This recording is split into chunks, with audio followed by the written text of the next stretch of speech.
বিজেপিকে মমতা বন্দ্যোপাধ্যায় ডেকে নিয়ে এসেছে। আমার বাবা যেটা কাকার তাদের ওয়াকফ সম্পত্তি রক্ষা করতে হবে, তার ভিটে বাড়িটাকে রক্ষা করতে হবে, তার কবরস্থানটাকে রক্ষা করতে হবে, তার এতিমখানাটাকে রক্ষা করতে হবে, তার মাদ্রাসাকে রক্ষা করতে হবে। এই লড়াই আমাদের বাঁচার লড়াই। এরপর দেবত্ব সম্পত্তির উপর হাত দেবে। ইন্ডিয়ান সেকুলার ফ্রন্ট পশ্চিমবঙ্গ রাজ্য কমিটির পক্ষ থেকে আমরা এই বার্তা দিতে চাই যে ওয়াকফ সংশোধনী বিল 2025 কেন্দ্রের বিজেপি সরকার যে পাশ করিয়েছেন, ইন্ডিয়ান সেকুলার ফ্রন্ট তার তীব্র প্রতিবাদ করি।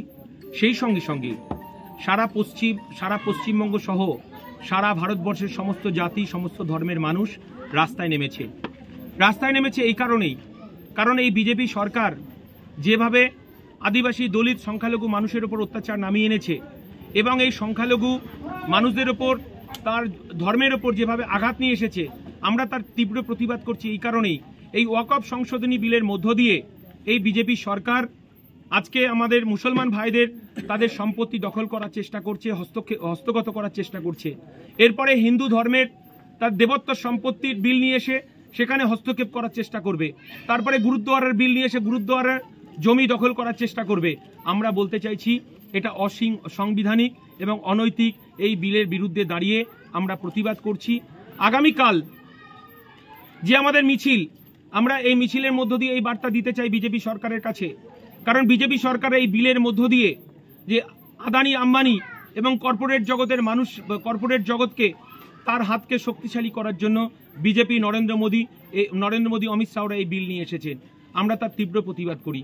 আগামীকাল আমাদের হাজার হাজার মানুষ শিয়ালদা থেকে আমরা পায়ে পা মেলাবো এই ওয়াকফ সংশোধনী বিলের প্রত্যাহার করার দাবিতে। এবং এটুকু আমরা চ্যালেঞ্জের সঙ্গে বলতে পারি যে সারা রাজ্যে যেভাবে আগুন জ্বলছে, আমরা তার তীব্র নিন্দা করি।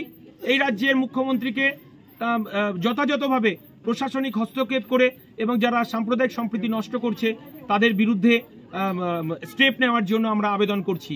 সেই সঙ্গে সঙ্গে আমরা আগামীকালকে যে মিছিল, সেই মিছিলে আমরা আতঙ্কিত হচ্ছি যে যদি অন্য কোনো রাজনৈতিক দল তারা আমাদের আইএসএফ সাজিয়ে মিছিলে ঢুকিয়ে প্রভোকেশন তৈরি করতে পারে।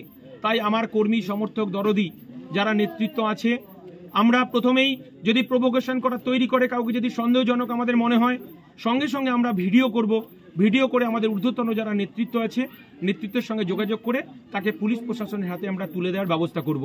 কিন্তু আমরা আইন নিজের হাতে তুলে নেব না। এবং কালকে আমাদের যারা কর্মীরা এই মিছিলে অংশগ্রহণ করবেন, দরদি, সমর্থক, তারা প্রত্যেকেই এক একজন স্বেচ্ছাসেবক এবং ভলেন্টিয়ার্সের ভূমিকা পালন করবেন।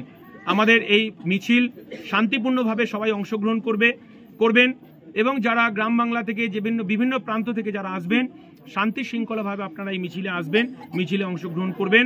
সবাই ভালো থাকবেন, সুস্থ থাকবেন। জুজু দেখিয়ে, কখনো জমি ভিটে বাড়ির জুজু দেখিয়ে এই বাংলাকে হিন্দু মুসলমানের ভাগ করতে চাইছে। আর আমার নওশাদ সিদ্দিকী, আব্বাস সিদ্দিকী, আমরা এক টুকরো দিয়ে রক্ষা করতে চাই হিন্দু মুসলমানের সম্প্রীতি। আমরা বলতে চাইছি আমাদেরকে ধমকে চমকে আমাদেরকে আটকে রাখা যাবে না। আমরা যখনই শুভেন্দু অধিকারী যখন বলছে মুসলমান এমেদেরকে আমরা রাস্তায় ছুঁড়ে ফেলবো, আর যখন আমার নওশাদ সিদ্দিকী এই ওয়াকফ বিল আটকানোর জন্য সুপ্রিম কোর্টে যাচ্ছে, তখন আমার পিসির ভাইপো আমাদের চেয়ারম্যানকে, আমাদের নওশাদ সিদ্দিকীকে কোর্টের নোটিশ ধরাচ্ছে। আরে ভাই, আমাদেরকে ধমকে চমকে আমাদেরকে পুলিশের কেস করে আমাদেরকে রোখা যাবে না।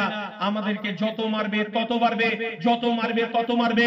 একটা গরু ছাগলের মতো পঞ্চায়েতের মেম্বার বিক্রি হতে পারে, গরু ছাগলের মতো পঞ্চায়েত সমিতির মেম্বার হতে পারে, কিন্তু নওশাদ সিদ্দিকী মেরুদণ্ড বিক্রি করবে না।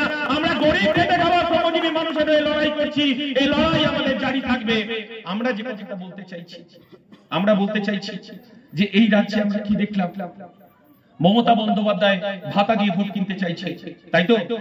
লক্ষ্মীর ভান্ডার একটা রাজ্য সরকারের, একটা কেন্দ্রীয় সরকারের ধর্মীয় কোন ঠাকুর দেবতাদের নাম দিয়ে বা আমার মুসলমান সম্প্রদায়ের হযরত মুহাম্মদ তার নাম দিয়ে কোন প্রকল্প চালু করা কি যায়? চালু করা ঠিক হবে না। আমার ভারতবর্ষ ধর্মনিরপেক্ষ ভারতবর্ষ।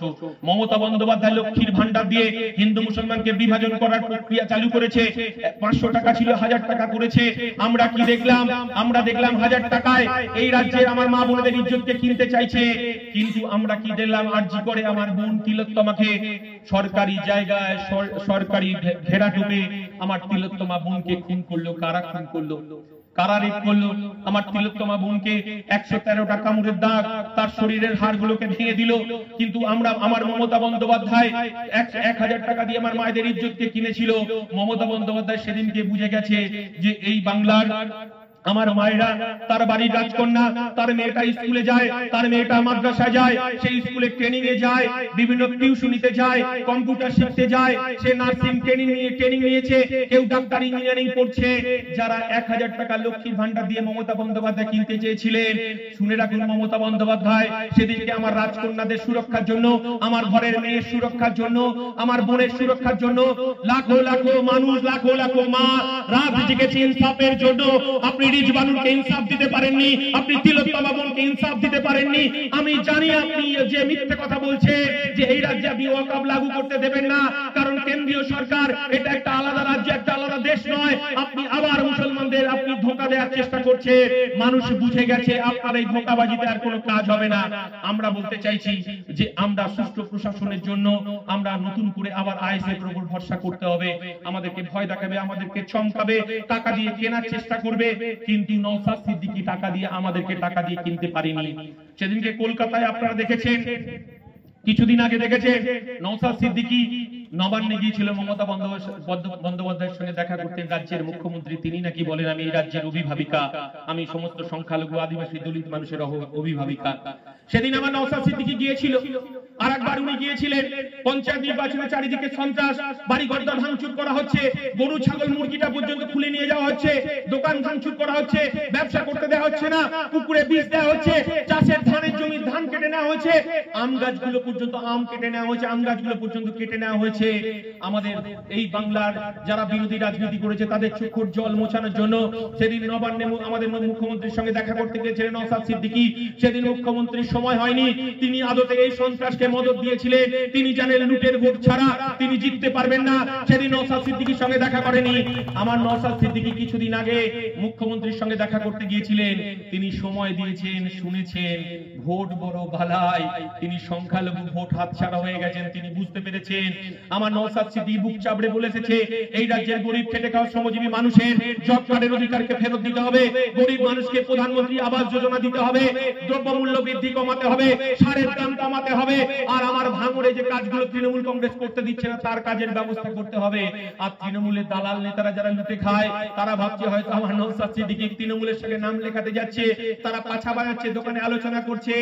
আরে বাবা, আমার নওশাদ সিদ্দিকী মুকুল রায় নয়, মদন মিত্র নয়, তার মেরুদণ্ডটা খাড়া আছে, তার মেরুদণ্ডটা সোজা আছে, মেরুদণ্ডটা বিক্রি করতে যায়নি, চোখে চোখ রেখে লড়াই করতে শিখিয়েছে নওশাদ সিদ্দিকী, আব্বাস সিদ্দিকী।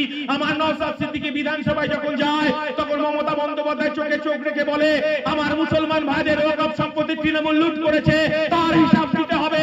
আমার হিন্দু ভাইদের দেবত্ব সম্পত্তি লুট করেছে, তার হিসাব দিতে হবে। আমার দেবত্ব সম্পত্তি লুট হয়েছে, তার হিসাব দিতে হবে। চোখে চোখ রেখে কথা বলার ক্ষমতা মমতা বন্দ্যোপাধ্যায় নেই। এই লড়াই জারি থাকবে। এই কথাটা বলবো, আমি অনেকক্ষণ ধরে বলছি, মানে বক্তব্য রাখছি, আপনাদের কাছে এই কথাটা বলবো যে লড়াই আমাদের বাঁচার লড়াই, এই লড়াই আমাদের জিততে হবে। তাই বাংলার মানুষ নতুন করে বাঁচার স্বপ্ন দেখছে। এই মমতা বন্দ্যোপাধ্যায় এই যতই হিজাব করুক, যতই নাটক করুক, কিন্তু আমরা মন্দিরকে রক্ষা করতে চাই, মসজিদকে রক্ষা করতে চাই।